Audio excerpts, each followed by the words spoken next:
ঘুম থেকে উঠে মনে মনে ভাবি যেন আমরা সারাদিন ভালো হয়ে চলি।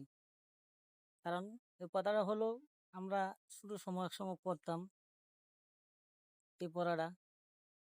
হঠাৎ করে আমার আজকে মনে হইলো, তার জন্য আমি দর্শকের উদ্দেশ্যে বলতেছি, আমরা যারা আছি একজনের বিরুদ্ধে আরেকজন যাতে আমরা কথা না কই, যে ওর বদনাম আরেকজনের কাছে না করি আমরা।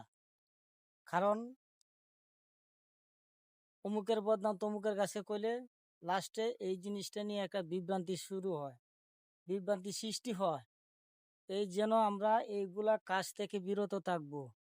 আমরা সবাই ভালোভাবে চলার চিন্তা ভাবনা করব, একজনকে একজনকে ভালোবাসবো। যদি এরকম আমরা করি, সকলেরই মঙ্গল কামনা হবে, সবার জন্য ভালো হবে।